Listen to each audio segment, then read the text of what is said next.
ఇప్పుడు ప్రపంచ వ్యాప్తంగా భారతీయులు ప్రతి పండుగను మలబార్తో జరుపుకుంటారు. ఎందుకంటే మలబార్ అందిస్తుంది అద్భుతమైన అవకాశాన్ని. ఇది మీ పండుగలను మరింత ప్రత్యేకంగా చేస్తుంది.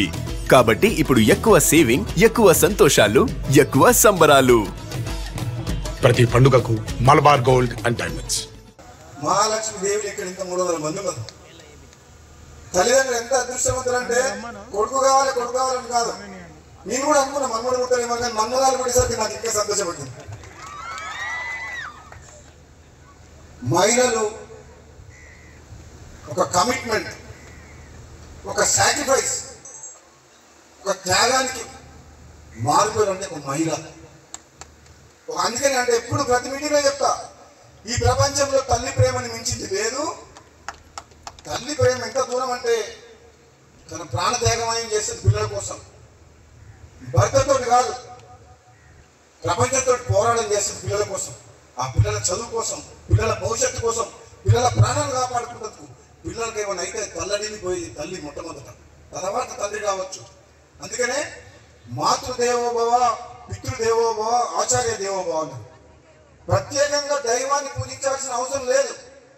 ఒక తల్లిదండ్రులను పూజించి తల్లిని పూజిస్తే నిజమైన దైవం ఎవరైనా ఉన్నారంటే అది తల్లి.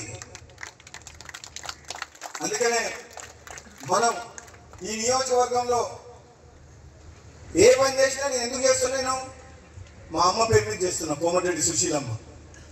ఆమె మా కోసం, మా చిన్నతనంలో ఒక మధ్యతరగతి వ్యవసాయ కుటుంబంలో పుట్టిన మేము మా కోసం ఎంత కష్టపడ్డదో నీకు కళ్ళారా చూసినా. అందుకనే ఏ కార్యక్రమం చేసినా అమ్మ పేరు మీద చేస్తా, కోమటిరెడ్డి సుశీలమ్మ ఫౌండేషన్ ద్వారానే చేస్తా. అది కూడా ముఖ్యంగా ఇటువంటి బాలికల వసతి గృహం అంటే అది ఎంత చేసినా తక్కువ. ఈ అమ్మాయిల గురించి, పిల్లల కోసం వీలే కదా భవిష్యత్తు మనకు, వీలే కదా మనకు. ఈ రోజు వీళ్ళందరూ చదివించి పెంచి పెద్ద చేసి మంచిగా అది చేస్తే వీలే కదా ఈ ప్రాంతానికి మంచి పేరు తీసుకొచ్చేది, తల్లిదండ్రులకు గర్వంగా నిలిచేది వీళ్ళే. ఈ ప్రాంతానికి మంచి పేరు తీసుకొచ్చి పెద్ద పెద్ద పదవుల్లోకి పోయి ఈ ప్రాంతానికి పేరు తీసుకొచ్చేది కూడా వీళ్ళే. కాబట్టి వీళ్ళు బాగుండాలి. మనం రాజకీయాలు తర్వాత మన మునుగోడు నియోజకవర్గంలో ప్రభుత్వ బడులలో సరైన సౌకర్యాలు లేవు. ప్రభుత్వ హాస్టళ్లలో చాలా ఘోరంగా ఉన్నది. ఈ రోజు నుంచి మీకు కష్టాలు పోతాయి. ఈ రోజు వరకు ఎన్ని బాత్రూమ్ ఉండే, ఎంతమంది రూమ్లు ఉండే, ఈ రోజు నుంచి మీ క్లాస్ రూమ్స్ వేరే, డార్మెటరీ వేరే. అన్నిటికంటే ముఖ్యం ఎస్ఓ గారు చెప్తున్న మరి ఇళ్ళగానే పండుగ కాదు. ఇప్పుడు మీరు క్లాస్ రూమ్ కట్టించడానికి సంతోషంగా ఉన్నా కానీ ఈ పిల్లలకు మంచిగా ఆహారం పెట్టే బాధ్యత మీ మీద ఉంది. లేకపోతే మీరు పెట్టలేకపోతే అది కూడా నేనే బాధ్యత తీసుకుని వాళ్ళకి నేనే పెట్టిస్తాను. నిజంగా చెప్తున్నాను. ఎందుకంటే పిల్లల తల్లిదండ్రులు ఎంతో బాధ్యతతోటి గవర్నమెంట్ హాస్టల్లో చేర్పించింది. 6వ తరగతి నుంచి ఇంటర్మీడియట్ వరకు ఉన్నారు. వాళ్ళని ఎదిగే వయస్సు, వాళ్ళకు మంచి పోషకమైన ఆహారం పెట్టాలి, వాళ్ళకు ఫ్రీడమ్ నేర్పియాలి. చదువు ఒక్కటే కాదు, చదువుతో పాటు మెంటల్ ఫిట్నెస్, ఫిజికల్ ఫిట్నెస్ కూడా ఇంపార్టెంట్. కాబట్టి పిల్లల ఆరోగ్యం మీద మనం జనరల్గా ఏంటంటే ఎక్కడైనా సరే ఈ రోజుల్లో చదవాలి అని తల్లిదండ్రులు పిల్లల మీద ప్రెషర్ పెడతారు. అది కరెక్ట్ కాదు. వాళ్ళు భగవంతుడు ఇచ్చిన శక్తి కొద్దీ, వాళ్ళ తెలివితేటల కొద్దీ ఒకరికి ఒకసారి చెప్తే అర్థమవుతుంది, ఒకరు 2 సార్లు చెప్తే అర్థమవుతుంది, ఒకరికి చదవకుండానే క్లాస్ రూమ్ టీచర్ చెప్తేనే అర్థం మనసులో ఉంటుంది, ఒకరు 4 సార్లు చదవాల్సి వస్తుంది. అందుకనే పిల్లల్ని ఎక్కువగా తీవ్రమైన ఒత్తిడి తీసుకురావద్దు. చదువు విషయంలో చదివిపియాలి, డిసిప్లిన్ నేర్పియాలి, చదువుతో పాటు క్రమశిక్షణ నేర్పియాలి. తల్లిదండ్రులు ఏమనుకుంటారంటే చదివితే చాలు, మీకు మార్కులు మంచిగా వచ్చినాయా, ఏ క్లాస్ వచ్చినావు, ఫస్ట్ క్లాస్ వచ్చినావా, సెకండ్ క్లాస్ వచ్చినావా చూస్తారు. అదొక్కటి ఇంపార్టెంట్ కాదు.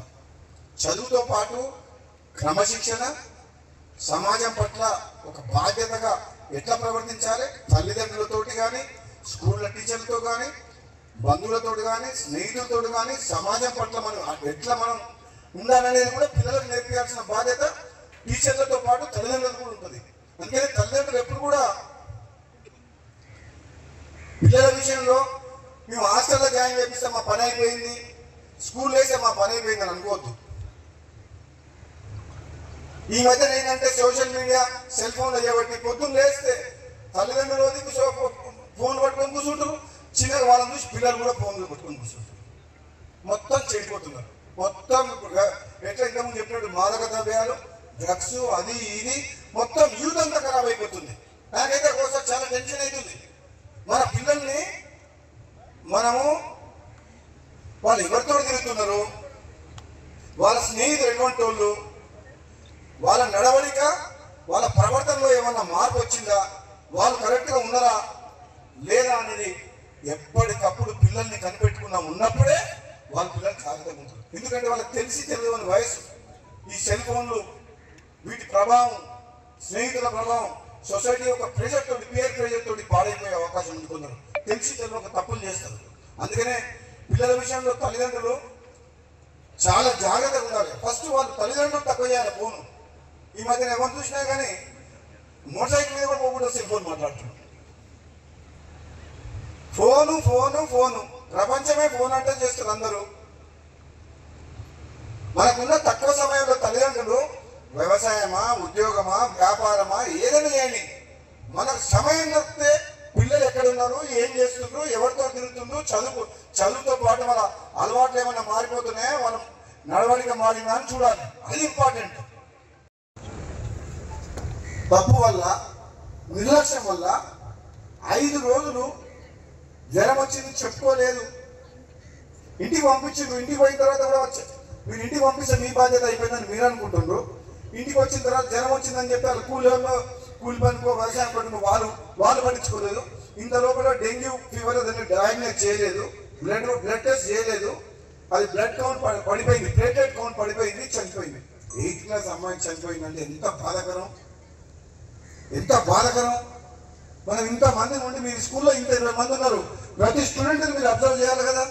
ప్రతి స్టూడెంట్ అన్నం తింటుందా, ఆకలి అవుతుందా, ఆకలి తక్కువైందా, జ్వరం వచ్చిందా, ఏమైందో చూసుకోవాల్సిన బాధ్యత మన మీద ఉంటుంది కదా, ఇక్కడ ఉన్న మన మీద. ఈ మిస్టేక్ మాత్రం మళ్ళీ ఒకసారి జరగదు చేసుకోగలరు. దీనికి చాలా సీరియస్ యాక్షన్ ఉంటుంది మళ్ళీ ఒకసారి జరిగితే. నేను ఒక శాసనసభ్యులుగా చెప్తున్నా, ప్రభుత్వం అని కాదు, మనమేదో ఇటువంటిది మీరు అనుకున్నట్టు మీరు ఉద్యోగం చేస్తలేరు. 300 మంది పిల్లల బాధ్యత మీ మీద పెట్టింది. మీరు చేసేది ఉద్యోగాలు, మీది గొప్ప ఉద్యోగం, మీది మామూలు ఉద్యోగం, పెద్ద బాధ్యతలు ఉన్నారు. మీరు ఆ సంగతి మర్చిపోవద్దు. ప్రభుత్వం నుంచి మీకు ఏం కావాలనో మేము చూసుకుంటాం. మౌలిక వసతులు ప్రభుత్వం చేయకపోతే నేను చేసి ఇచ్చిన ఫౌండేషన్ మీద. కానీ ఇక్కడ పనిచేసే హాస్టల్లో పనిచేసే వార్డెన్తో సహా యశోతగా వాళ్ళు మాత్రం చాలా బాధ్యతగా ప్రతి స్టూడెంట్ని, ప్రతి గర్ల్ స్టూడెంట్ని అబ్జర్వ్ చేయాలి. ఎవరైతే అనుమానం ఉన్నదో ప్రవర్తనలో కానీ, ఆరోగ్య విషయంలో కానీ ఏ మాత్రం తేడా వచ్చినా ఎమ్మటే పిలిపించుకోవాలి రూమ్కి. అందుకని చెప్తున్నా, 300 మన ఇంట్లో 2 పిల్లలు ఉంటేనే మనం ఎంత మంచిగా చూసుకుంటాం. ఒక్క కొడుకో బిడ్డ ఉంటే ఎంత మంచిగా చూసుకుంటాం. తిన్నావా అని అడుగుతాం, పండుకున్నావా అని అడుగుతాం, ఏడున్నావా అని అడుగుతాం, ఎక్కడ పోయినావా అని అడుగుతాం.